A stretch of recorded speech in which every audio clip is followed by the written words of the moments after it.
Hey, everybody. If you're all wondering why you're muted, it's because I have exercised my absolute authority over this Zoom, and there's a setting where I can auto mute everybody. So I'm doing that just to prevent extraneous noise because there's already enough noise coming into the mix here on my end in this house. I have our guest muted, so I'm trying. Hey, are you off of mute, Jonathan? I think so. Excellent.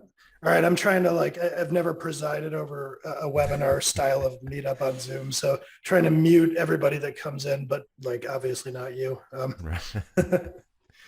Cool. uh, so I have to apparently monitor. I've got this recording. People have asked about that, and I have to monitor people that come in to admit participants, which I'll do kind of occasionally as we go here. Cool. And we are about right on time, so I suppose that we can get started here. Oops. Excellent. So how are you today? Great.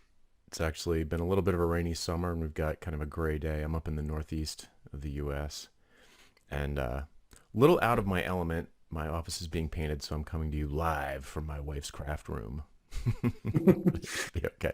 So if I seem a little extra crafty, that's why. I can relate. We just did a mini relocation and we're at an Airbnb in Napa. And so I'm going to pre-apologize for any weird noises that happen because the acoustics in this house, which is all wood, are like amazing. So there's a baby, cats, and hopefully none of that really enters the mix, but we'll see. Yes. So I will keep an eye on participants as they join to let folks in, but I figure we can get started. I appreciate you being the inaugural guest on this and volunteering to be the race car that finds the potholes in the track of our process. So for those of you who may not know, I have a bio up here for Jonathan, which is that Jonathan Stark is a former software developer who is on a mission to rid the world of hourly billing. He is the author of Hourly Billing is Nuts, the host of Ditching Hourly, and writes a daily newsletter on pricing for independent professionals. By the way, I highly recommend that newsletter. I am on it myself. Great. And so what we're talking about here today is I'm going to do an interview style presentation, I guess. I don't know what you'd call this, but where we're talking about pricing and billing models for freelancers from kind of a 101 perspective. So we're going to talk through that with a mind towards folks that are kind of maybe independent, newly moonlighting, or maybe just thinking of going independent and entering a world where it seems like billing by the hour is utterly incumbent, and to explore pricing models and maybe let you explain some things to that audience. So with that in mind, I guess I'll stop talking here and say, do you want to go through your background a little bit, how you came to this position on the topic of hourly billing, and Sure. introduce yourself? Yeah, sure. So like you said, former software developer. Quick, 60-second background on me. I started on computers in the 80s on my dad's IBM PC, like in the basement playing Zork and writing BASIC and that sort of stuff. But, nothing serious, just goofing around. I didn't get my first real coding job or computer job until the late 90s, probably 1999, right around there. And I was building workgroup software for the internal advertising agency at Staples headquarters in Massachusetts. And I was using a desktop database platform called FileMaker Pro, and I did that there for a few years, became dissatisfied with that situation, and looked for a job elsewhere, got a job with the Moyer Group, which was a prominent FileMaker firm at the time and still is a prominent FileMaker consulting firm. That was in 2003. I started there, and over the next 2 years, I think by 2005, I'd worked my way up to the VP position, reporting directly to the owner, and my day was mostly filled with management of employees, developers, and clients. I had a couple of long-term clients there that I continued to do a little bit of dev for, but most of my time was unbillable. We did bill by the hour at that firm, just like most firms do. And it was a blended rate of $150 an hour. We had about 10 developers. And at a certain point, I noticed we had a bunch of good developers. We also had one sort of a junior developer who was getting is almost like an intern in a way that we were trying to onboard and get up to speed and that sort of thing. But we build our best developer and our least best developer out at the same hourly rate. And I just noticed one day that we were barely breaking even, if not losing money on our best developer, and making tons of money with this junior developer. And I was like, wait a minute. We're like lucky to have this guy. And, the guy who was really good, but he was super fast. He would crank through things. He'd do it right the first time. He wrote really good quality code quickly. And, and his salary was double the salary of the junior guy. And the junior guy had a great bedside manner. His clients were perfectly happy. And it took him forever to do things. He would do things 2 and 3 times before it was bug free or close enough. And I was like, I can't so I tried to do all these gymnastics, like in my head, like, oh, the best guy also trains other people and we're lucky to have him. And he attracts talent but I was like, but wait a second. The better our junior guy gets, the less we're going to make on him because he's going to want more salary. He's going to be faster. And so I couldn't get my head around it. And the thing that is shocking about this story is it probably took me 2 solid weeks of puzzling over this nonstop before it even occurred to me to question hourly billing. And as soon as I did that, boom, epiphany, light bulb went on. If we were setting prices instead of billing in arrears, where there is no price. If we were setting fixed prices in advance, our best developer would be our most profitable developer. Everything would be aligned. And once I saw that, I couldn't unsee it. So I went solo and in 2006 to prove that could work. And it did. So it was more than 60 seconds, but that's the story. And so I guess between 2000, so you went off on your own and right out of the gate started pricing in a way that wasn't hourly. So you were done with hourly from then on, or did you continue to do it here and there if a client demanded it, or was it a hard stop? It was essentially a hard stop. I went from billing to pricing. They're not the same thing. So there were a couple of straggly little things that I had sort of like a weird support agreement with a legacy client that was like an hour to a month. And I just like left, there was a couple of teeny exceptions, but 95% of my income came immediately in that first year came from value priced projects. And I mean, I like doubled my income in 1 year, but that's not, it's sort of apples and oranges because I had a salary and then this was like project money, but it was dramatically more money. And the really big change that I don't think would be obvious from the outside is that the quality of life was just like night and day. So when I was at the firm billing hourly, I had sort of a magnified, amplified view of how bad it is because I was dealing with 10 developers worth of hours across multiple projects. So every little challenge that stems from hourly billing was just magnified. So I was getting 10 times what the normal person would, a soloist would get in terms of hourly problems. So not only did I recognize that it was a fundamental business flaw in the business model, but it was all of the things that are bad about hourly billing. I was getting double barreled or like 10x barreled because every time a project started to go over, that client started to freak out. I'd need to get pulled in because I was the one that originally did the estimate. And how come it's going over? And how come you guys aren't getting your hours in? And like, whipping the devs to get their hours in. All of the things that you have to do, getting the invoices out on time, getting the timesheets out, fighting about timesheets with clients. All of that stuff was my life. And then when I switched over to this fixed price model based on value instead of time and materials or cost plus, then all of a sudden I had real profit for the first time ever. And if something did go wrong, I didn't care because the price was high enough that it didn't matter to me. And the client didn't care because they didn't have to pay more just because it was taking longer. So like there might be, generally, there's not really, in my experience, it's not that common for clients to have a hard deadline. Usually when they're talking about deadlines, it's because they associate going past the deadline with having to pay more money because they're used to paying by the hour. So they seem like they're all deadlines are all important to them, but they're almost never actually important. They're usually just a cost control measure. And if you're like, look, it doesn't matter. If this takes me 2 years instead of one, you don't pay a dime more. And they're like, okay. So they could just, so that first year, it was like the most relaxing experience. It was unbelievable, the difference. There's just no fighting with clients. It's over. There's no fighting. Yeah, I can definitely relate to that, having spent time in my life in agencies. The whole like, oh, here's our estimate, and then you go like slamming through that, and then the fighting begins. And Yeah. And the um, micromanagement and the clients from hell stuff. Yeah.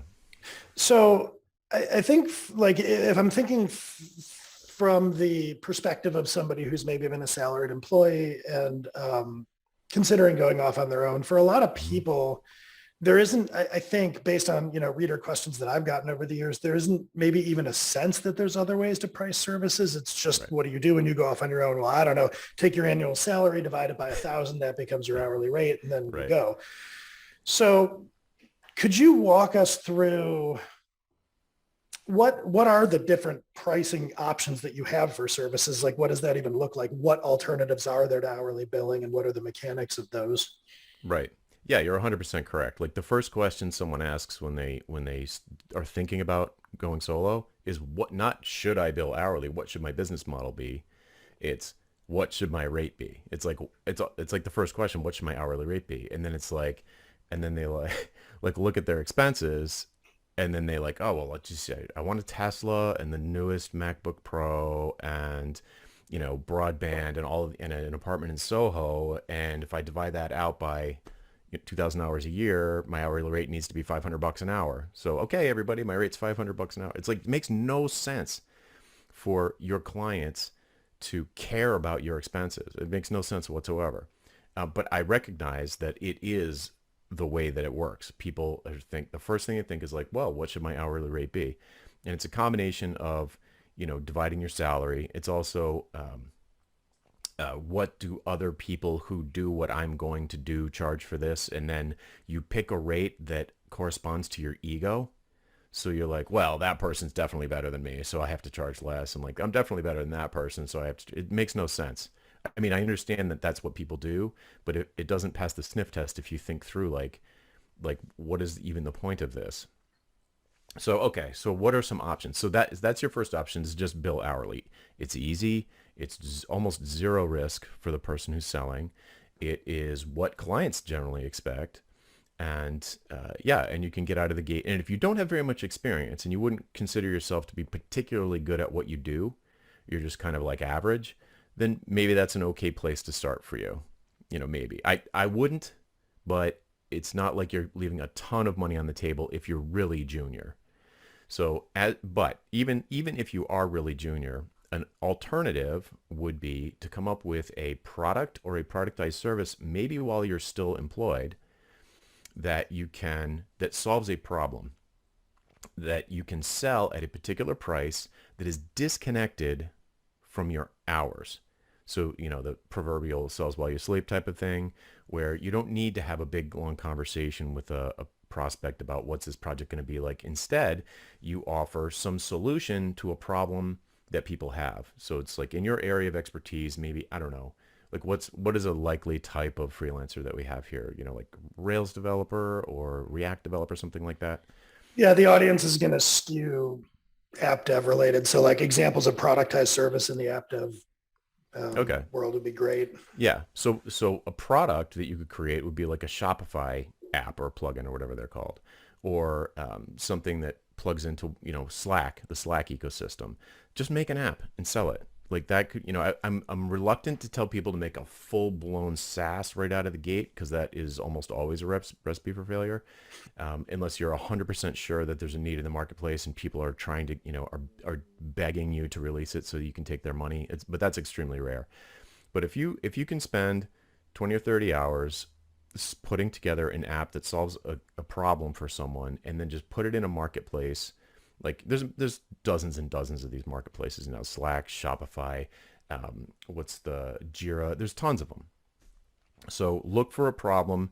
Maybe it's a problem that your colleagues all have or something like that. Solve that problem and just create a product as long as the amount of time that it takes you to do that is relatively low, like a tiny product that solves one thing really well, and get the feel for what it's like to have that income. It'll be a low amount of income, but when you feel like when you the first time you wake up and there's like 200 extra dollars in your bank account for something you did 6 months ago, you're like, whoa, this is a game changer. So that would be one thing. It's not maybe the top thing that I would recommend, but that's certainly an option. And it doesn't have to be an app. It could be a PDF. It could be a short training course. It could be, like as an example, Thomas Fuchs, way back when I was still doing mobile consulting, there's a guy named Thomas Fuchs who was also, another one of these mobile consulting people when the iPhone was still kind of new. And when the Retina screens came out, there was this big, like, sort of, there's a lot of confusion in the web developer space about how to create Retina-friendly images in a way that would be responsive and would download quickly and look good on sharp screens, but weren't really slow on older devices. It was like a tough problem to solve. And he did a bunch of research in it, and he did a bunch of testing, and he put together maybe I don't know, I think it was about a 65-page PDF, and he sold it for like $15. Do that. It's like there's no bugs to report. There's maybe there's errata or a typo or something, but it's easy to fix. So you could do something really. It sounds simple, but I would have paid $100 for that thing. It saved me so much time. That PDF saved me so much time. So yeah, so you could just create a product. Could be an app, could be training, could be a PDF, something simple. Start to focus on a market. Start to get the feel of marketing and selling something, and hopefully you can just keep broadening out in that space. Okay, I think probably the most likely best fit for the broadest set of freelancers in general would be to create a productized service. And what a productized service is, it's part product and it's part service. It's sold like a product and it's delivered like a service. So what does that mean? So if you have like, let's say you do, let's pick Shopify again. Let's say you're like a Shopify expert, and you've done a couple of custom themes for someone, or at your employer you've created a custom theme. Well, a productized service would be something. It's a service that you have to actually show up and do. It's not gonna happen in your sleep like selling a PDF would. But so you have to deliver it like a service, but you can sell a fixed scope offering. So no matter who comes and buys it, it's basically the same amount of work for you. So you kind of like pick a scope, and then you find clients that are going to be attracted to that particular output or that outcome, and you set a price that they're either going to take it or leave it. So for if your experience is with creating custom themes or custom applications, Shopify apps for other people, you probably can't productize that because the scope of each different thing is going to be too wild. It's going to be too variable. But if you just picked setting up like initial store setup, like that's not going to vary that much. It's not going to take you that long to do. You can have some meetings with the client. You're going to get some credentials. You're going to set the thing up. You're going to install the theme they want, and boom, you're done. And if you can do that over and over again, you're going to get really good at it, really fast at it, and you can sell it for $1,000 or $5,000 or $15,000 over and over and over. So, and you take that price and you'd say Shopify, professional Shopify store setup, and it's at a price. Let's just say $5,000 to set up your Shopify store. We'll take care of everything. You don't have to learn the interface. We'll set it. We'll take all your choices. We'll do it for you. It's like a concierge kind of experience. And then when we're done, we'll have a half-hour meeting with you to kind of walk you through everything, and we'll record it. And then you've got this video of how to update it and do all these other things. So that's like a classic sort of one-time productized service where you do the store setup, and it's going to be fixed scope every time. It'll be very easy for you. It's probably already easy for you if you've got, more expertise in the Shopify space. But then it'll get even easier for you over time. So you get more and more profitable.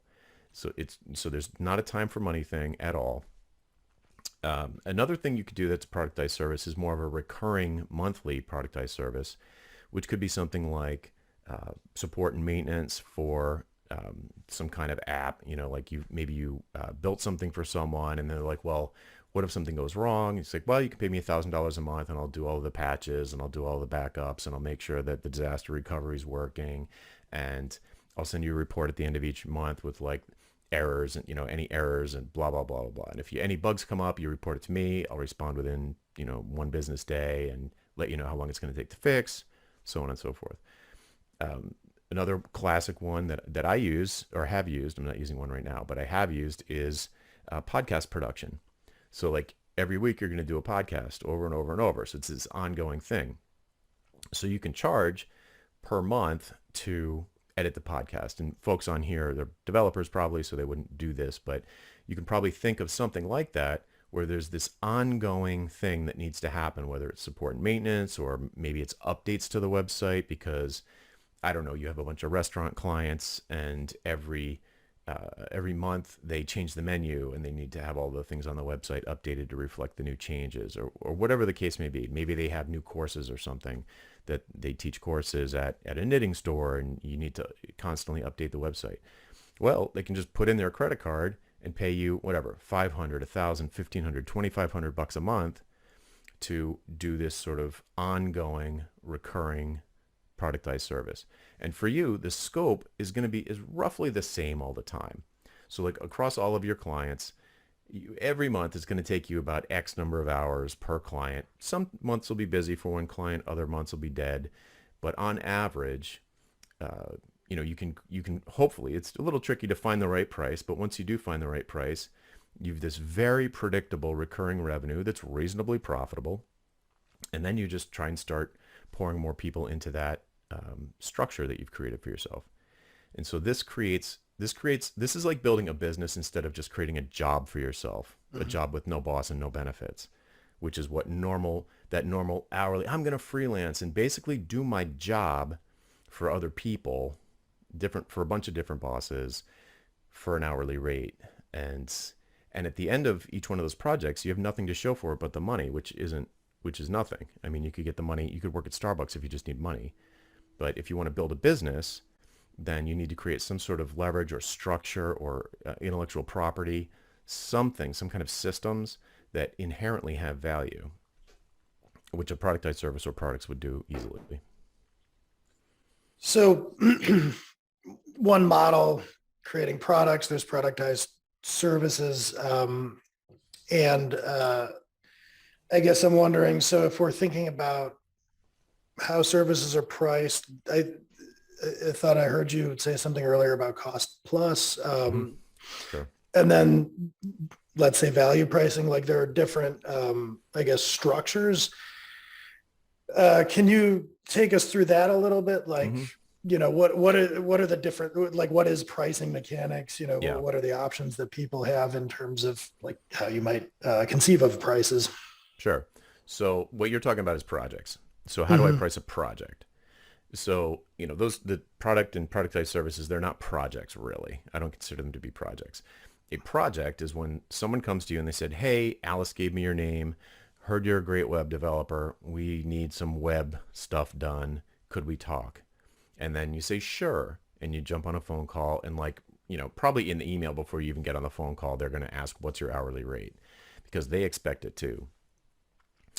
So the different ways that you potentially would price a project would be the ones that you listed. It's time and materials, where you would take, really for us, there's no materials, it's just time. But time and materials is kind of like from the construction industry, where there's like a certain amount of time that people are going to be pounding nails, and there's going to be a certain amount of wood that they have to buy. With us, there's no real materials, it's just the time. So it's not really a big difference between time and materials, and the other common one is cost plus. It doesn't really, basically for us, it's all time. So, and time is your cost. That's your big cost. The other things that you pay for, your laptop and all that stuff, that's negligible. It doesn't even, come under the radar. So it's all about your time. And if you price that way, first of all, it's not pricing. It's an estimate. You're creating an estimate. I think it's going to take 100 hours. My hourly rate is $100 an hour. So, maybe it'll take me 100 hours. Maybe it'll take 200 hours. I don't know. The risk is on you, dear client. Take it or leave it. Go find someone else that wants to do it. So assuming that you are, well, uh, assuming that that's the way that people listening currently do it. It is, I think, the most common one. That I would call that time and materials, and it puts all the risk on the client. You're taking very little risk, which means you're going to get very little reward. There's very little profit in that. So another way, which is the absolute worst for the seller, for the freelancer, is time and materials or cost plus not to exceed. So yeah, so I don't know if, yeah, I've only come across this a few times, but usually what happens, I think, is that somebody gives an estimate to the client. The client says, well, this is fine as long as you're going to stick to it. And they say, so yeah, so like if you agree to not go over this estimate, then let's do it. So now you're taking all the risk. And if you happen to finish early, you're like making less money because you did a better quality job faster than you expected.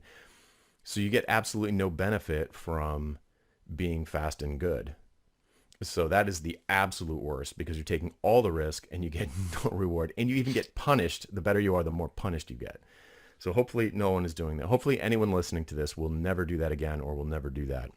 On the soliciting side, I've only ever seen firms do that when they were making a hard play to undercut everybody else on price to the Yeah. RFP issuer. Right. Right. Which, I mean, that's a whole conversation of RFPs and like being, putting yourself out there for an apples to apples type of competition.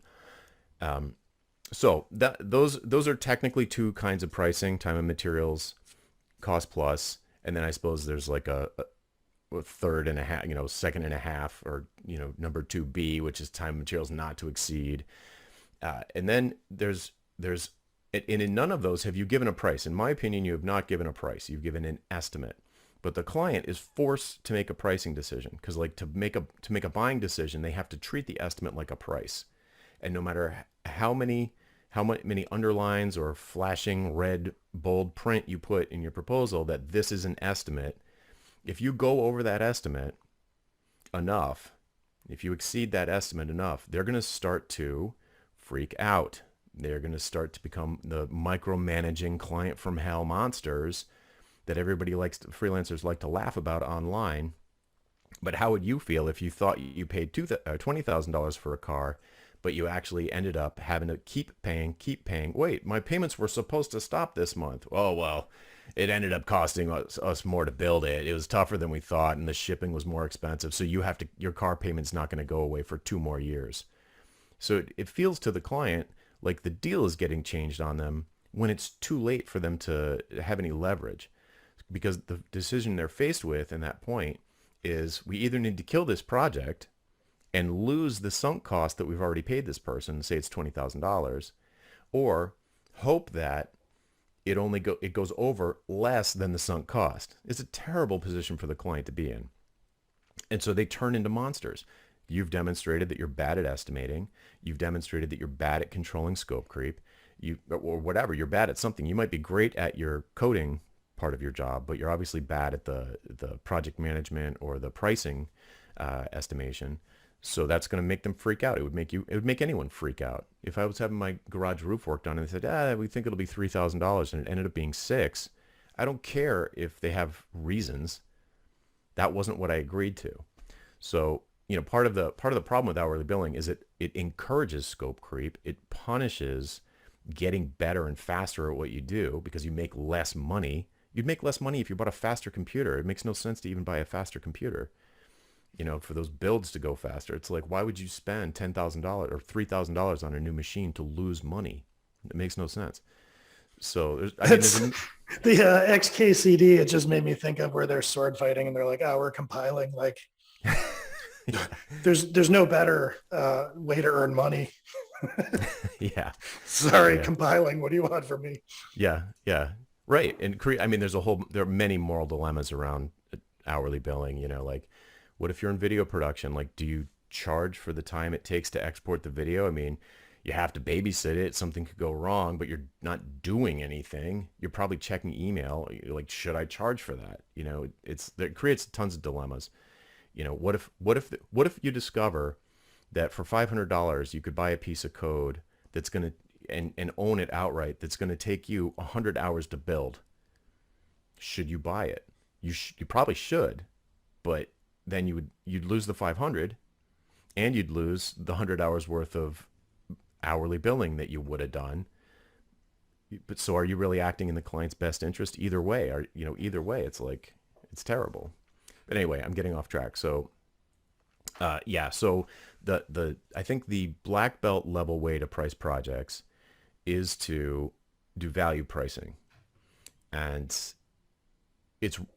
I'll start out by saying it's an art. It's hard. It takes practice, just like any other art. But the upside is dramatic. If you can do it, the upside is dramatic. And the way that it goes is like this. You get this lead. Somebody says, can we talk about this project? I heard good things about you, or whatever. You say, yeah, let's jump on a call. And you have a sales interview with them, where they generally, especially in software, they're going to brain dump for like 20 minutes about all the things they want you to do, all the things about the project that they are aware of. It's usually like a punch list of features. It's got to do this, it's got to do that. And you let them do that, because if you don't let them get all of that off their chest, they're going to be thinking about it. They're not going to be listening. So let them brain dump until they've exhausted everything about the project that they think they know. And then you say, this is great. I've taken 5 pages of notes already. Thanks for all that information. Can we pivot, kind of go up a level? Because there are 100 ways I could build this. So I want to understand the context, the business case, so that I don't pick a way that's going to paint us into a corner. I want to make sure that this thing is going to achieve your business goals. So let's talk about the overall business context here. And then you launch into what I call the why conversation, which has 3 components. Why this? Why now? And why me? And so you don't have to ask them in order, but you just have a series of questions that fall into one of these 3 categories, and you kind of cycle through them until you get to, at the end, you understand why you agree they really need to do this particular project in this particular way. You agree that it's urgent and they really need to do it now for some good business reason. And you agree that it makes sense for them to hire someone expensive like you instead of the dozen cheaper ways that they could do it. So if you get answers to all of those questions, they've written your proposal for you.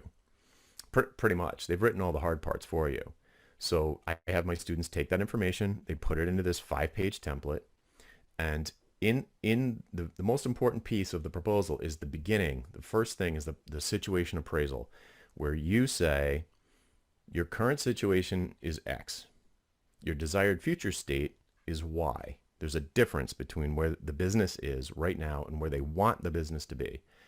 So a short paragraph about you're currently, you have a successful SaaS, but whatever, it's on a outdated platform. You need to migrate to the new platform in order to scale because you want to 10x your users in the next 3 years. That's the current state. What you want to do is migrate to a new platform to enable a 10x growth over the next 3 years. All right, great. You reached out to me, and then you insert what they believe your contribution to that transformation would be. You're not going to actually go out and get the 10x more users, but you are going to do something that they believe is going to lead directly to that, or is going to enable that. So your contribution might be something like, they've got some crappy on-prem situation that just is really erratic and fails, and it's expensive on top of it, and you need to migrate, or they need to be migrated into some cloud solution like AWS or whatever, and they don't have the expertise in-house to do the migration. They'll probably never do it again, or at least for 5 years, they're not going to have another migration. So it makes no sense to hire someone like full-time as like a migration specialist. It's like a one-off project. It's going to have a beginning, a middle, and an end. That's a project. It's got a beginning, a middle, and an end. And yeah, so then I've done this a million times before. Barbara told you that I did a great job for her doing a very similar thing.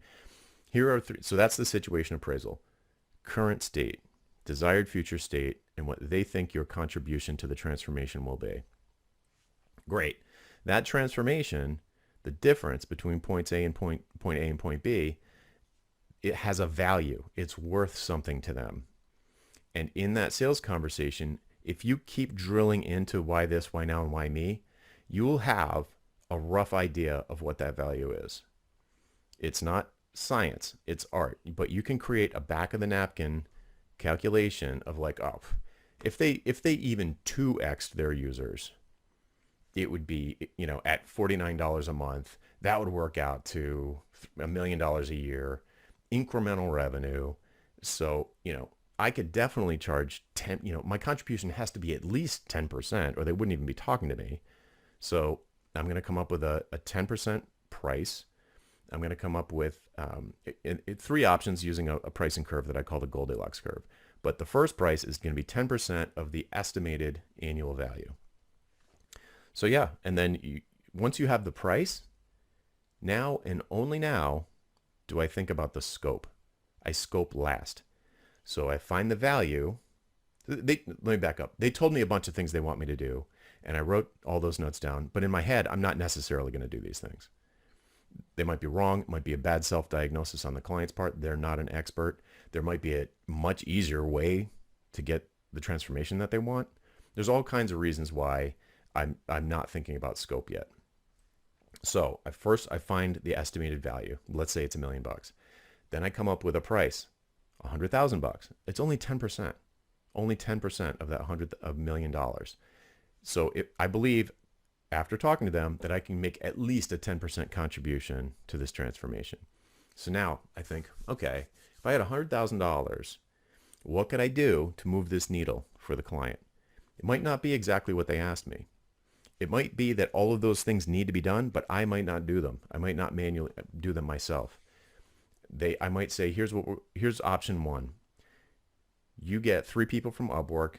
I'll give you the job descriptions to look for, and I will walk them through how to do all this migration. Or I know 3 contractors, or I work with an agency overseas that can do this. I'm going to put you in touch with them directly, but they are not good at managing these sorts of things. Their English isn't good maybe. So I'm going to, for $100,000, I'm going to manage the project, and then you'll have some incremental cost that you pay to the overseas firm or whatever. So that might be option one, but you'd pick the scope last, which I know is 100 usually do. It's the opposite of time and materials, where you think about all of your time first, all of the things, how much time you're going to have to spend on this thing, and then you multiply it out and give them an estimate, and it's always wrong. So if you reverse engineer your prices from the value, then you can reverse engineer your involvement or your time or your scope or your cost based on the price. And then even if there's a little bit of scope creep, it's fine because the scope, you made it small enough so it fits inside of that price. See what I mean? And then so in my proposals, I always give exactly 3 options. Option 1 would be 10% of the overall value in this case. My second price would usually be a little bit more than double that, like 22% of the overall price. And there's some psychological science behind why 22%, but just take that as truth for the time being. So 22%, I'd say, all right, for 220,000, what could I do for 220,000? I could maybe directly hire the overseas firm, or I could do more of it myself, and then I figure out the scope for, what could I do for 220,000 that would be a fist pumping win for me that would also move the needle for them. And then you do the same thing again, but this time it's 50% of the million. So 500,000, what would I do for 500,000? Probably a soup to nuts, white glove concierge. We'll do everything and you'll do the minimum. And you'll have to worry about the least possible risk on this project. We'll take responsibility. Maybe we give you some guarantee of the outcome and so forth. And if these, I'm just picking these numbers out of the air. You could imagine that the value to them is $100,000 a year.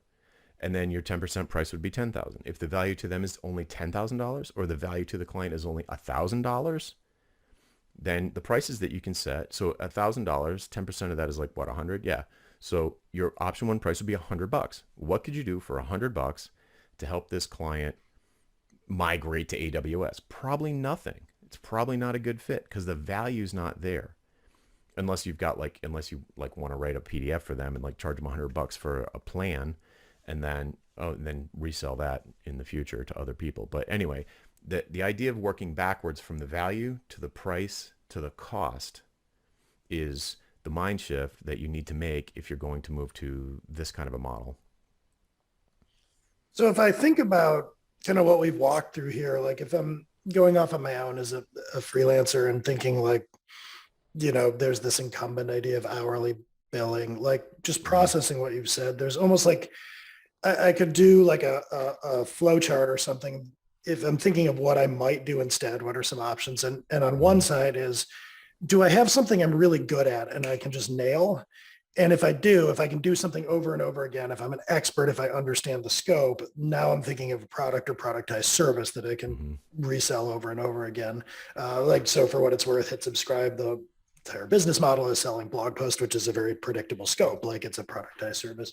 Right. The other side of it would be if I'm going into the project world where we're doing custom unprecedented work. So on one side, you have things that you do repetitively and you're really Right. good at, really accomplished. On the other side is unknown. I don't know what the scope is going to be. I don't know anything about like what all I'm going to have to do. Hmm. That's where you can get into value pricing in sort of a partnership with the client. Right. And then I think of, in a sense, and I obviously have some bias too. For those of you that know me, I'm not a fan of hourly things either.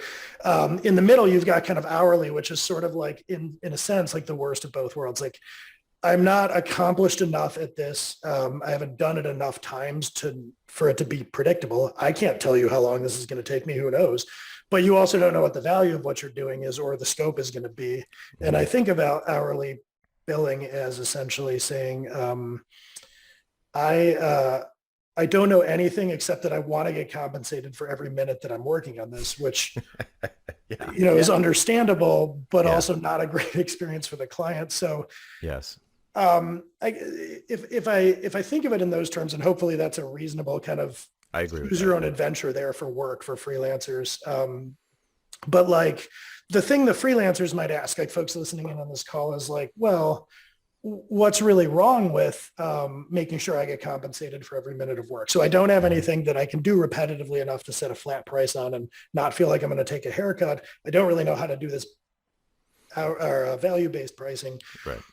What's the downside to hourly billing? So like if Hmm. you're talking to somebody who has a freelance career in front of them, like what would you say to that? Like why not just do hourly billing if the Hmm. clients are willing to assume all the risk?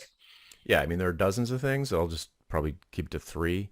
The first most obvious one is it puts an artificial ceiling on your income because there's only so many hours in the year.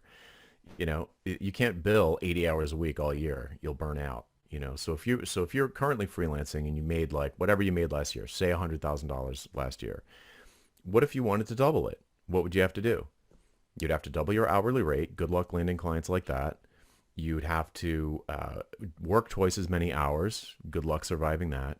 Or you could grow a firm underneath you, get a bunch of junior mini-me versions of you, and bill them out and mark up their time and bill them out. And you probably know better than me, but you probably need about 5 or 6 before it pays off. Like you can't just do one or two because they'll be too expensive, almost certainly. And and now you're not doing what you like doing. You're not doing your craft anymore. Now you're a boss. So you got to do one-on-ones and job postings and, deal with employee churn and all the communication latency and insurance and like all of the other things that you need to do, setting a vision for the company. And, if you want to do that and you want to build a team, that's one thing. Go ahead. It's a model that does work. But if you are just trying to grow a team because that's the only way you could imagine doubling your income hourly in an hourly business model, then don't do it because you're just going to be a bad boss. So yeah, so that's sort of like so the one thing is it puts the artificial ceiling on your income, and if anybody's thinking, oh, I'll just raise my hourly rate every time I get better, like no, you won't. People hate raising their hourly rates. They almost never do it. I mean, if you raise your hourly rate every month, okay. But if you only raise it once every year or two, you're probably not actually creating any profit for yourself. You're probably barely keeping up with inflation. Another big thing is I already mentioned, but it encourages scope creep. It encourages bad client behavior. Unless you're amazing at estimating, and most people aren't, most projects go more than double over the estimate. And so you end up eating tons of hours and fighting for half the project. unless you're absolutely amazing at estimating and you nail it every time, then the client eventually is going to, your amount of money that they paid you is eventually going to exceed the estimate. And worst case scenario, it exceeds what the project was worth to them in the first place, in which case they will start to flip out. I've seen lawyers get involved. I've seen people get fired. Like employees get fired for hiring this firm that went so far over estimate, and finger pointing and like, well, you keep adding things to the scope, and it just turns into this giant nightmare. The problem that's happening is the reason it encourages scope creep, the reason hourly billing encourages scope creep is because it allows you to get started on the project before you know what the goal is. You don't usually, in my years when I did bill by the hour, I never once asked what the desired future state was for the client. I never asked what the business outcome was going to be. I just said, yeah, here's this list of features. We can build them. It's going to take this many hours, we think. And then we were always wrong because we were building stuff and we were releasing it. And then the client was like, this isn't going to work because they asked for the wrong thing. And they didn't realize it until they saw it. And they were like, in their heads, they're like, this isn't going to achieve our business outcome. But I don't know what their business outcome is. So I'm just shooting in the dark. I'm playing darts with a blindfold on. And I might have the most perfect form, but I'm pointing in the wrong direction. So, I need to be paid for all the time you need to pay me, client, for all the hours that I spent throwing darts with the blindfold on. But the goal is to satisfy them, and then they'll be like done, and they'll be happy. And if you know what the goal is, what the bullseye is, you can come up with a value for that and base your price on that. So anyway, the problem is, the second problem of the three is that it encourages scope creep because you don't know what the hell you're doing. You don't know you're trying to hit a home run without knowing where the wall is. So of course it's going to take longer than you thought. What else is there? What other things with hourly billing? The better you get, the less you make. I mean, that's a big one. You're not going to raise your hourly rate. You will get better faster than you can increase your hourly rate, guaranteed. And at a certain point, there's a ceiling on the sort of market rate for whatever it is that you do. So if you're out there presenting yourself as a Rails developer, it doesn't take a genius to go to Upwork or TopTal, search for Rails developer, sort by price, and pick something in the middle. They're not going to pick the cheapest one probably, unless they want 5 of them. And they're probably not going to pick the most expensive one because they're on Upwork. They're not looking for like amazing developers on Upwork. If they're looking for an amazing developer like you are, dear listener, they're going to ask for referrals, or they're going to go to Amazon and say, who wrote the book on Rails core? And they want that person. So this, which gets into a whole positioning and marketing thing we could talk about. But in this case, having the hourly rate, I forgot my point on this one. It sets you up. I mean, I went off on the Upwork thing. It sets you up for an apples to apples comparison, and then they're just going to pick you on price. Yeah, I mean, so I've actually, in my consulting days, I used to help sometimes clients on the buy side of the RFP process, and sometimes that would involve observing what they were doing. And it's been my experience, and I've yet to, I think, be proved wrong, that whether they mean to or not, when somebody runs an RFP process, what they do is they gather up 5 or 6 bids, and then they invariably have this like lengthy discussion, and they really think they're weighing the merits. They just pick the second cheapest option because exactly second cheapest. Yeah, right. So if you were gonna, I'm about to go on a rant about Upwork. The Upwork thing really is distracting to me. It's really, really bad. So, I mean, that kind of digs into the idea, at the risk of putting any words in your mouth, but the idea of commodification. And if you're setting an hourly rate, and I think I said something about this on Twitter a while ago, that it's like kind of weird that people like tie this like monetary hourly figure to like their personal, like it's as though we were minerals or something. Like, I am a $140 an hour developer. Like, that's a little dehumanizing, but like it's also it invites this commodification where you're being sort of treated as if you were applying for a job or something. Right. Yeah.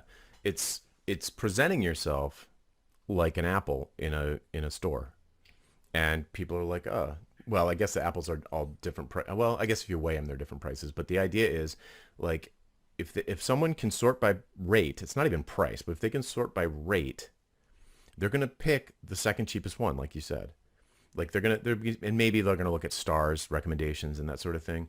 But if you're out there presenting yourself to the world as just one of many Rails developers or Shopify coder developers, whatever they would call it, or WordPress developers, if you're just one of many and the buyer sees no meaningful difference between Alice and Bob and you, they're going to pick the second cheapest one. So this gets into the positioning thing. It's like you don't want to be just one of many. You want to present yourself to the world as the one and only. So yes, that is going to narrow the pool of people who care about hiring you. But that's exactly what you want, because the whole world is a very big place, 7 billion plus people. If you could narrow down to just a pool of 1,000 or 10,000 human beings on planet Earth, that would be a fraction of a fraction of a fraction of 1%. And you would do way better at commanding higher fees if you created products and services specifically for that group of people. However you segment that group, there's lots of ways to segment that group. But if you segment into that group, then you will be different than all the other apples on Upwork. You won't need to be on Upwork. You will get word of mouth recommendations. People will talk about you. You will be worth talking about. You will be remarkable, as Seth Godin would say. That you are like, do you want to just be a landscape painter, or do you want to be the Michelangelo of ski resorts? It's like, obviously the second. Who do you think gets paid more? A generic landscape painter or the Michelangelo of ski resorts? It's like, duh, the ski resort people who need to have a beautifully painted map to sell like $100 or $200 a day lift tickets, they're going to go get the Michelangelo of ski resorts, and they're going to pay that person a premium. So if you're just a Rails developer, then you're going to get paid like just any old Rails developer. And if you're in the US, good luck, because globalization is a thing, and other countries have a lower cost of living, and they can afford to charge less and still be really good. So, it's a very dangerous game if you're presenting yourself to the marketplace as an interchangeable cog. You don't want to present yourself to the marketplace as an interchangeable cog. You want to present yourself as a key. So like to use the metaphor, a cog is like a piece of metal that is shaped exactly like all the other cogs. And a key is unique. It's different. It unlocks value that they couldn't otherwise get at. Be a key. Don't be a cog. And that means niching way down. Almost always it means niching way down into a specific target market, segmented somehow, demographically, psychographically, however. You pick that market. You understand their problems, their desired transformations, things that they want to be different, that you can use your superpowers for, and you will be different from everyone. You won't have to ever answer an RFP. People will just be like, oh, whatever. This is the Shopify Plus for people who sell jeans. Like something like comically specific almost.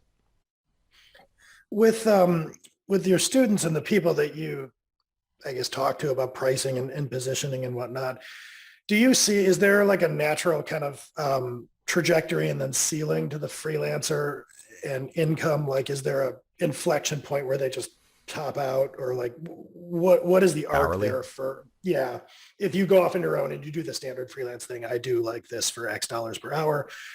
Mm-hmm. What does that arc look like to you if they don't figure out something, or you come in and intervene with them? Like, what is their freelancing trajectory typically?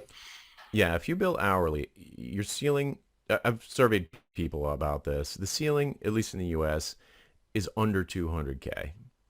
So it's like 150 to 175 around there. You're working like a dog.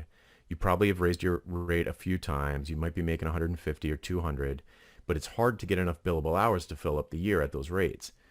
So unless you have a whale client, which is a huge risk for other reasons, unless you have some kind of a whale client, you're probably not going to be billable more than 30 hours a week, 50 weeks a year.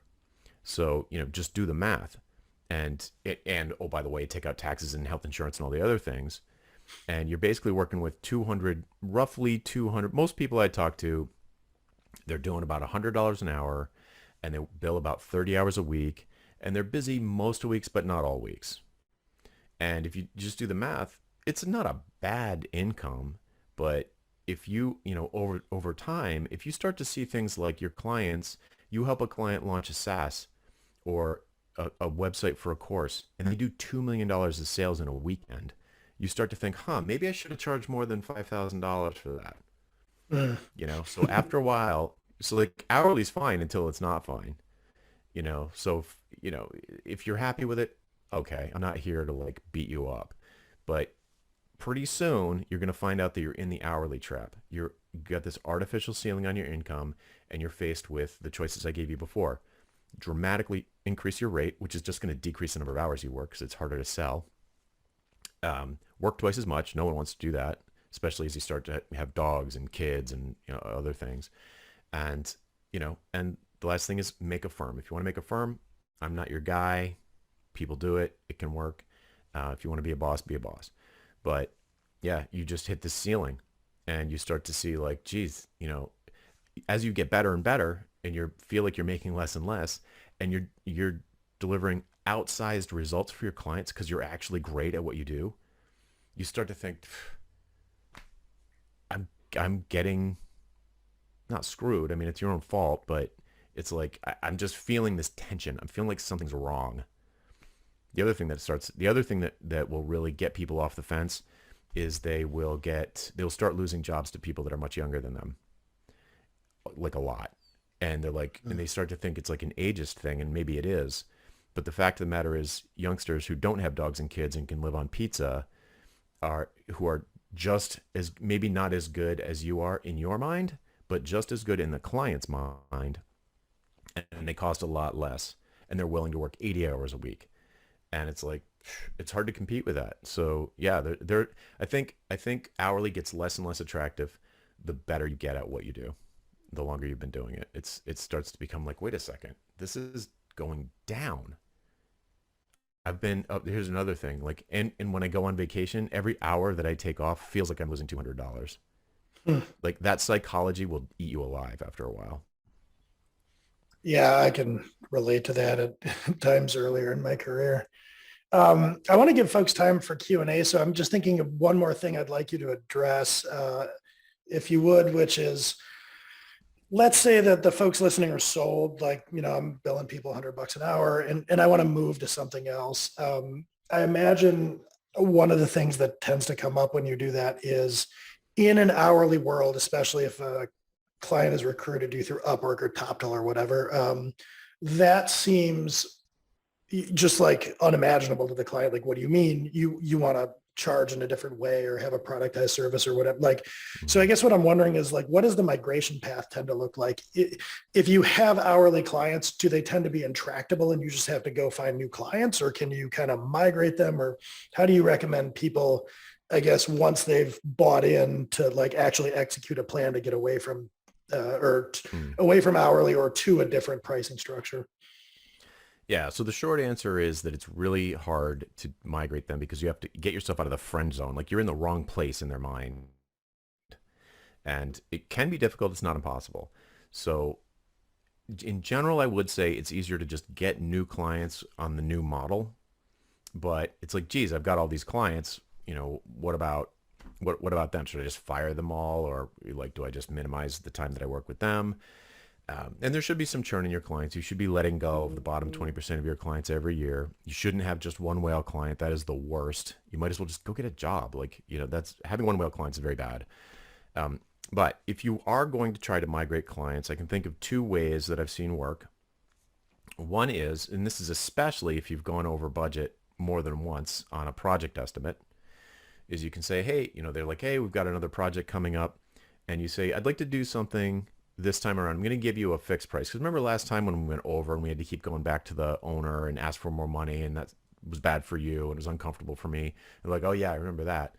Say, okay, this time I'm going to give you an estimate again, but I'm also going to give you a fixed price. The fixed price will be higher, obviously, because I'm taking the risk and I'm going to stick to that price no matter what. But it will give you some insurance that we won't have to go back to the well for more money later. And the person will be like, all right, sure, whatever, I'll take a look at it. What do they care? They can decide later if which one they're going to pick.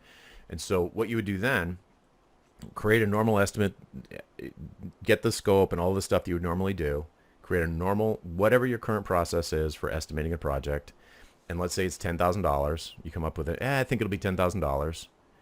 And then you say, or option two is it'll be 18,500, so 85% premium. It'll be 18,500, and I'll stick to the price. If there's scope creep, if there's, if these features are harder to build than I think, then too bad for me. It'll just be, it's a lot. It's 85% more, yes, but boy, it sure did stink when you had to go back to the boss and ask for more money last time, and it ended up going over by about 85% anyway. So wouldn't it be better to know up front? So what happens there is the buyer is like, wow, okay, man, that's like that'd be a nice little insurance policy to have. I only have to ask for the money once. The buyer can then just make the case, assuming that there's a different person approving the budget. It can just make the case once. If there's not another person approving the budget, they are either going to want the insurance policy or not. What this does is it surfaces the risk that the buyer is taking when they accept an estimate. So it makes them feel that risk and like, boy, it sure would be nice to know that it's going to be 18,500. I know I can afford that. But I can't afford 25. So do I really want to roll the dice that this estimate is really low? And now for the person writing the proposal, the freelancers, if you tack on that 85% premium for the fixed price and it feels like too low, then be honest with yourself. Your estimate is way too low. Like if you can't even get within 100%, like if you're like that unsure, then your estimate's obviously too low. So I would kind of like play with the numbers until it feels like, so they're kind of in lockstep. So like, okay, maybe 20,000 I'd be comfortable with, an extra 1,500.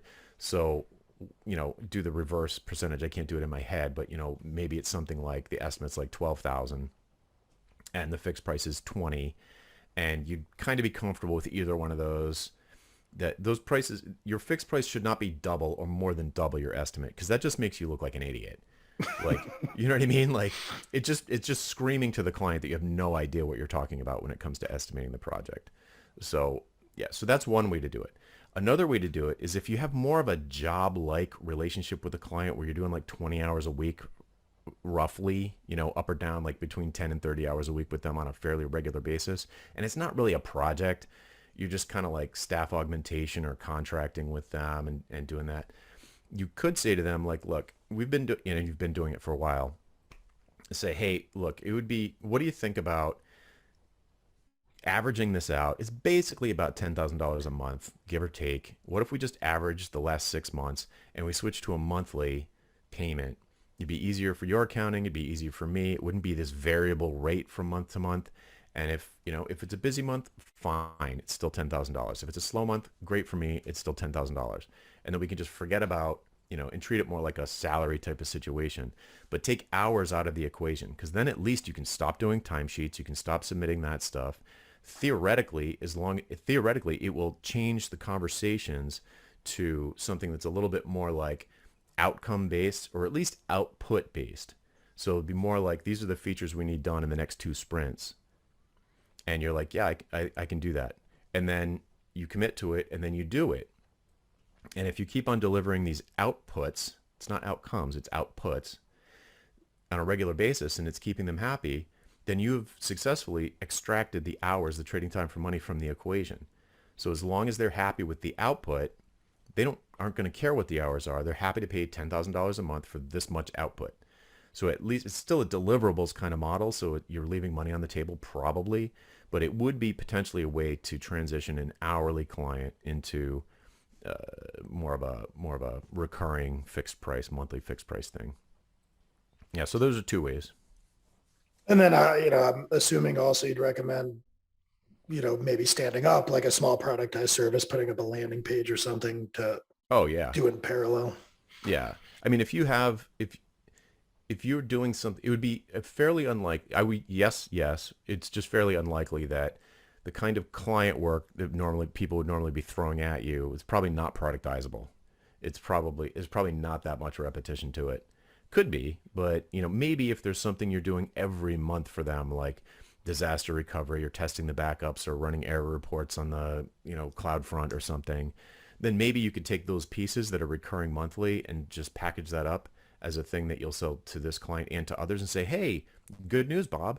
I've got this new productized service. I wouldn't call it that. I've got this new service that does a bunch of the things that you're currently paying me hourly for, but it's just this fixed monthly price, and you could stop paying me hourly for that. I've never actually seen that happen, but in theory, it could happen. So I think what I'll do is, I'm not sure what's going to happen if I unmute everybody. I'm That'll be gonna. good.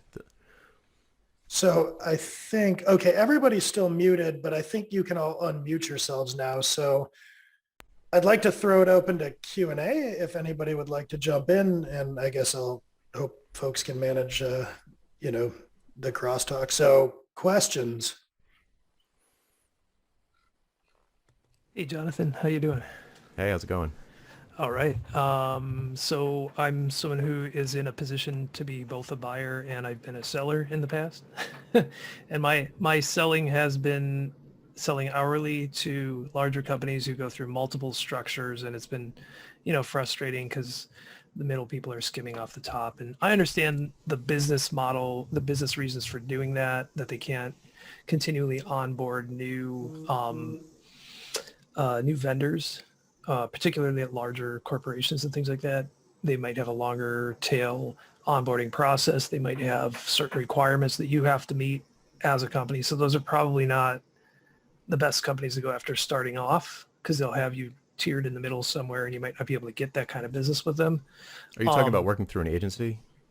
You like a Robert Half? Yeah, there might be companies who require you to work through agencies, even if you've already had some kind of relationship. That's happened to me in the past multiple times. So they're really looking for a staff aug. But as far as fixed rate, and I posted this in the Slack channel as well, but as far as fixed rate, I've found that it's actually easier to swallow because you're paying specifically for a project. And for me, as someone who manages multiple projects, I know that I can take that person and they will be solely dedicated to working on that project, and they can't be stolen to use somewhere else. So for me, that actually reduces my risk because for delivering critical projects. So think about that when you're selling yourself.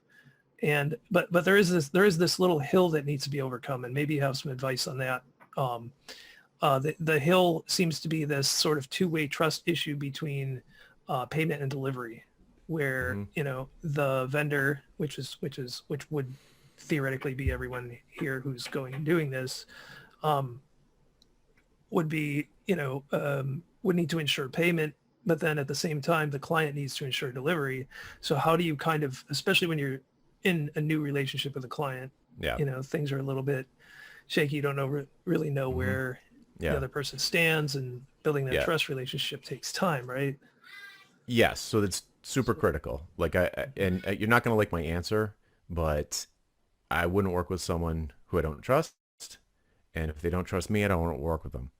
So how do you build trust very quickly is the question. So how do you build trust very quickly in the sales interview? And I can tell, this is art. Sales is art. It's not science. So if you're in a sales meeting and they're laughing at my stupid jokes, or I'm laughing at their stupid jokes, and we get it and we click, and I feel like let's grab dinner after this. Like, we're clicking, we can communicate, we're the same type of person, then that builds a huge amount of trust for me. Another thing that builds trust for me and with them, I think that's just a natural human thing. Another thing that builds trust is making promises and keeping them, even if they're small. So if someone in the sales process, especially with an enterprise, it's going to be probably a pretty long sales cycle. So I'd take the opportunity to make lots of little promises and always keep them religiously. So if I say, hey, let's say we talk, and they say, we're not going to be ready for a proposal for 6 months because we have to finish this other project first, but we wanted to talk to you or whatever. And I say, okay, if I don't hear anything from you, and could you send me a status update in 3 weeks? If I don't hear back from you, I'll contact you on date. And then when that date comes along, it'll be like, as promised, following up to just check status on that blocking project. My calendar's kind of heating up for the fall, so I just wanted to get a status update from you. And whatever it is, just make these little promises and keep them.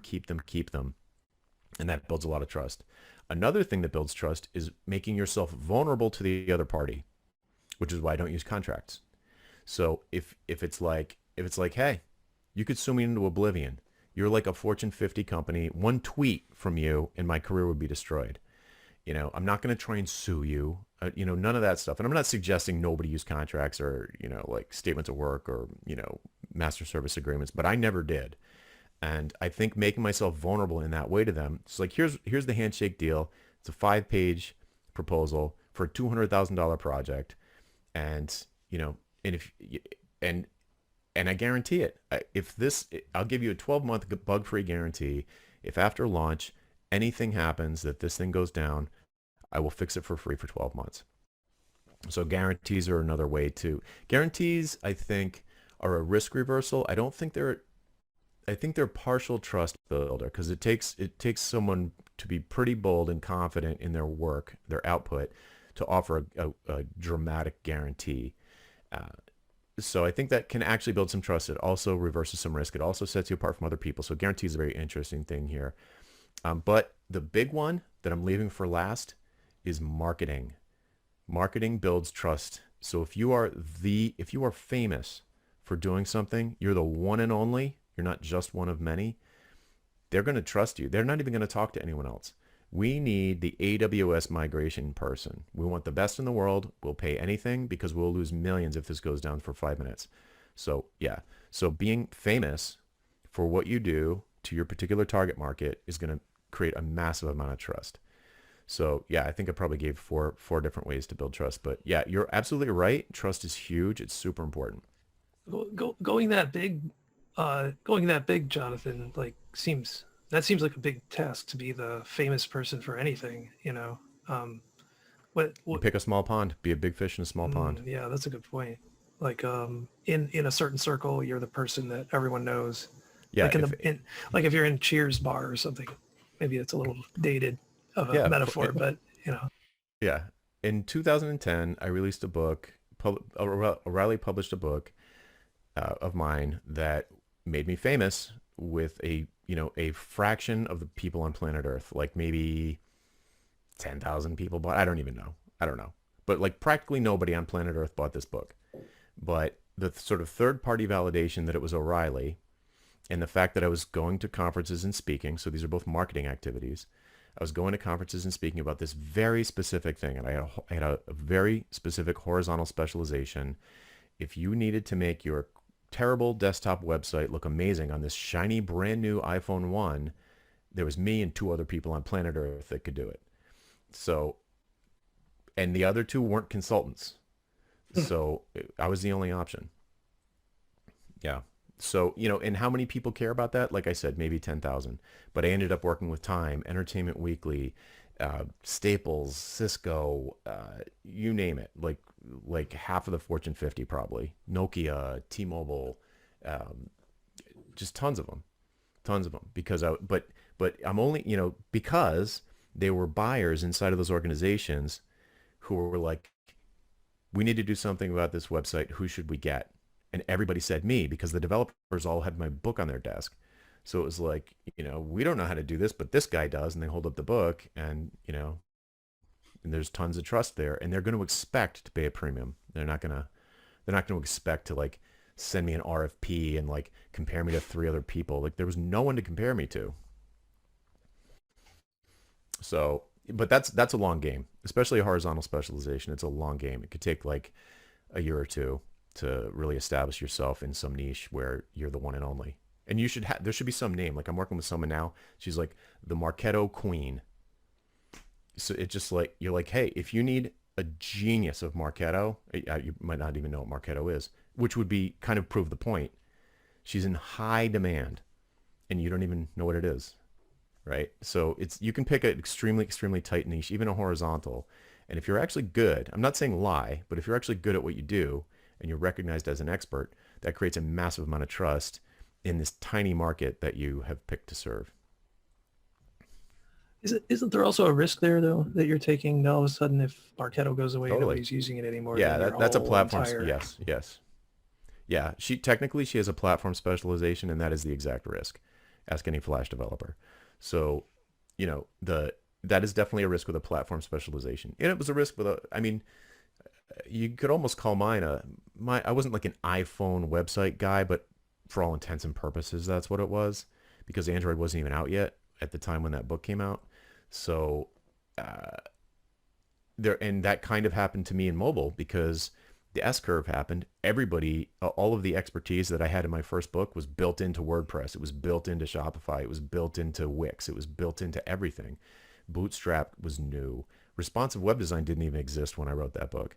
So yeah, so eventually, if the thing that you are an expert at, you let it get commoditized, then yeah, you're going to have, eventually there's going to be lots of alternatives to hiring someone expensive like you. So you do want to, you want to pivot periodically, and but yeah, that's a good point. Other folks have questions? Yeah, I have a question. Hi, Jonathan. My question is about niching. I've read from Eric and from your YouTube videos about having been the guy in a small, being the fish in a small pond. And I've started to make some calls with some managers, friends and people I know that are managers or leadership positions. And the question is, how can I be sure that a niche and a potential idea to a niche is worth investing my time after calling a couple of friends and the idea seems to resonate with them, but outside that circle, and I'm not quite sure if I should take the leap of faith and start investing my effort, time, and education to pursue that niche. Right. Yeah. So again, you're not going to like my answer, but there's always going to be that leap of faith. There always is, because what you're doing is you're making a strategic level decision. It could fail. It could. So at a certain point, you need to make a decision without perfect knowledge, without perfect information. So, but that said, there are signs that I think are better signs, and there are signs that I think are not as good signs.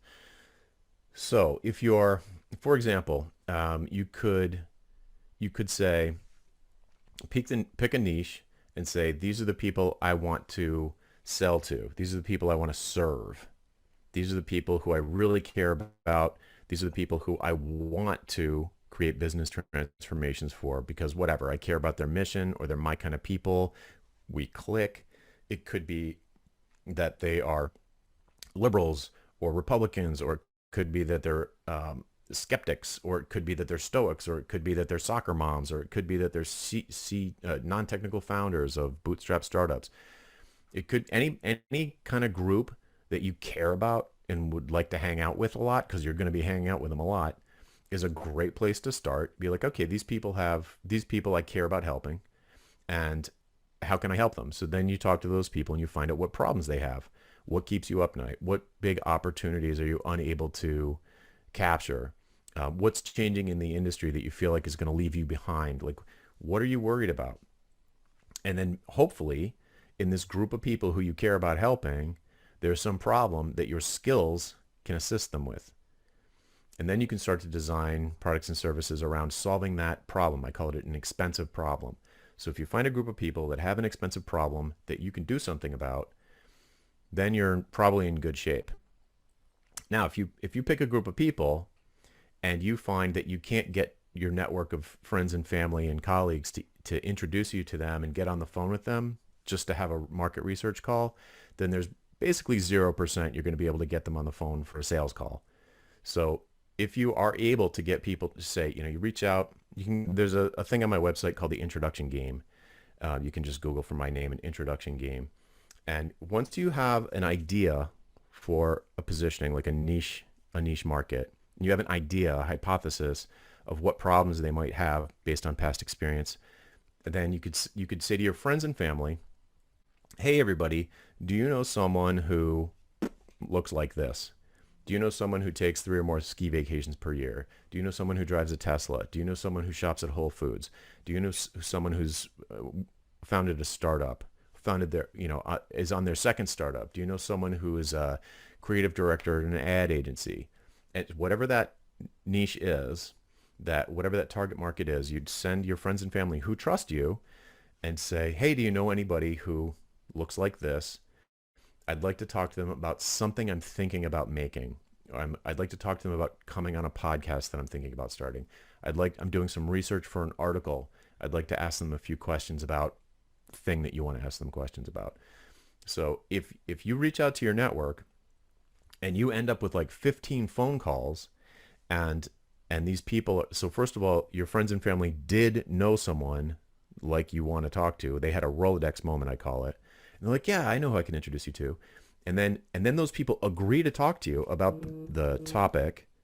And then you get on the phone call and you really click with them and they're really excited about the idea. And these are potential buyers, not that you would sell to these people, but these are people from your target market and they are genuinely excited about it. Best case scenario, they're like, I would buy this right now if it was ready. Then you're getting some really good feedback from the market. You're getting some really good signs because you can access them, you can build trust with them quickly, and they seem to be interested in solving this particular problem that they have.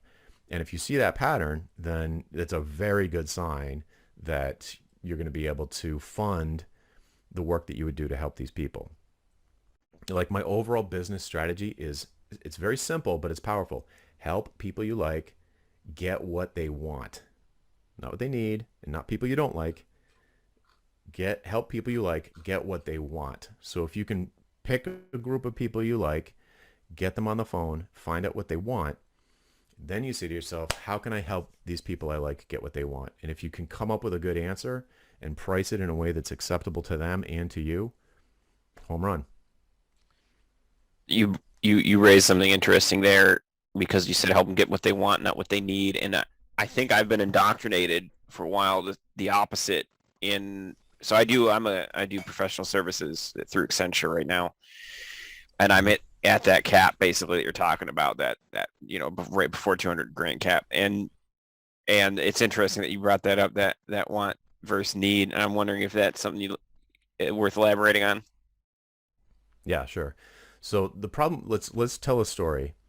Like if you're talking about, if I said something like, I need to lose 10 pounds or I want to lose 10 pounds, that's basically synonymous because I'm in control of myself to the extent that anyone is. But if you say to a client, you need to lose 10 pounds, that's really rude. You know what I mean? They need to say that they want to lose 10 pounds. You can't tell people what they need. You might think you know what they need, but you probably don't. Like, yeah, that person should probably quit smoking, but if they don't want to, they are not going to pay you to help them with it. People need, I'm sure everybody on this call has stuff that they know they need, but they don't want.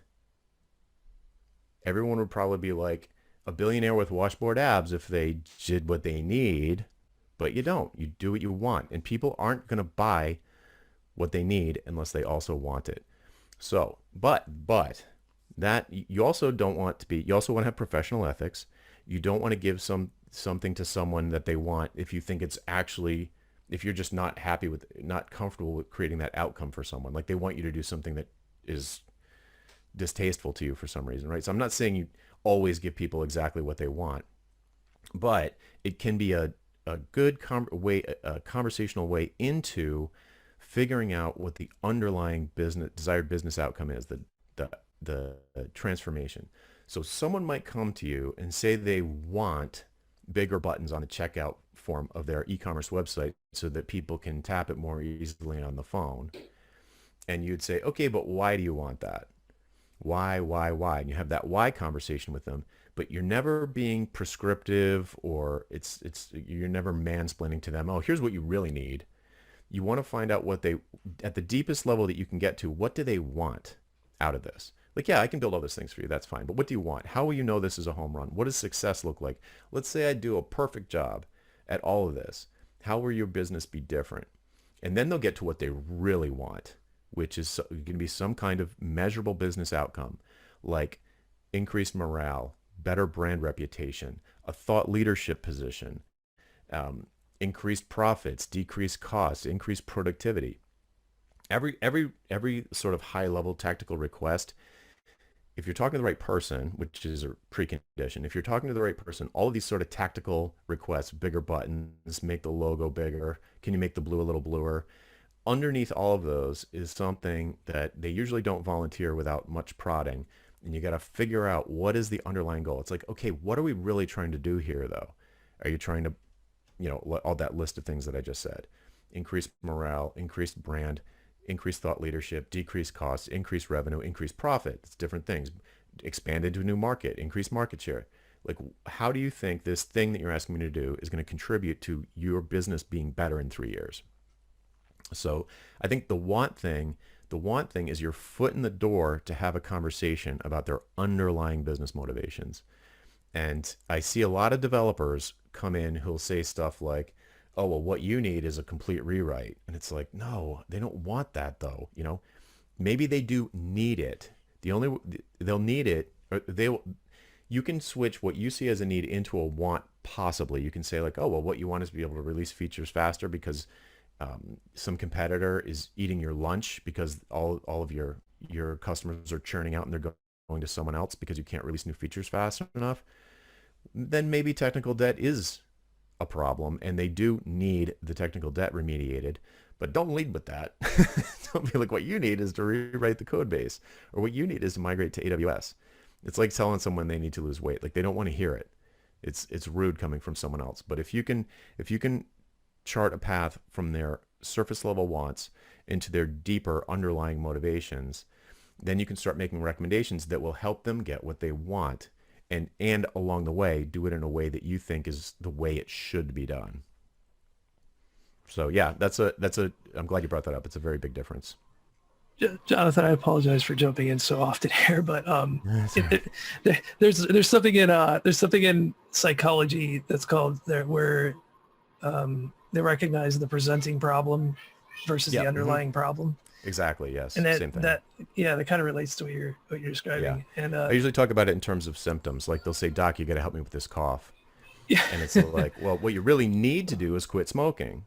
But I don't want to right. quit smoking. Can you just Right. give me something for the cough? And then the doctor has to decide, well, am I going to treat just the cough? Probably yes, because doctors kind of have to, but they don't want to just treat the cough. They want to treat the smoking or the underlying cause, right? Right. So sometimes the need is really ego gratification, where the want is coming from. It could be anything. So could be anything. Yeah. But anyways, I did notice the wallpaper. It's great wallpaper, and that you're in Providence, so it right. So it does make sense. I went to your website, by the way, and it says, or your LinkedIn or whatever, and I'm 3 weeks away from finishing an MBA with an org psych in Providence. I'm not in Providence, but at JWU in Providence. Cool. So it's like a remote learning MBA program. So, nice. Well, congratulations. Yeah, it's a big college town. 3 weeks to the end. So I was there early in the summer for the graduation walk. Beautiful town. Awesome. Yeah, thanks. I love it. Yeah, great. So we had booked an hour and a half here, and I'll probably have to jump off here shortly, and I don't want to prevail too much upon your time, Jonathan, but we do have this AMA channel, and I don't know if folks have any follow-up questions. So I don't know if you have a few minutes to kind of, hang out there. That's in the Slack. Yeah. Mm-hmm. So up to you, but I wanted everybody here to know that we're at the edge of our time window, which as we go and do these, I'll kind of manage the proportion of Q&A versus AMA, but if you do have a few minutes, it'd be great if you could hang out, because I see people typing in there, so there might be more questions. Sure. It. Yeah, I am. Wait. So I usually keep Slack closed when I'm on a call, so I'm opening it. And browse channels. What's it called? Oh, you might not be in here. Let me I'll DM you. It is called...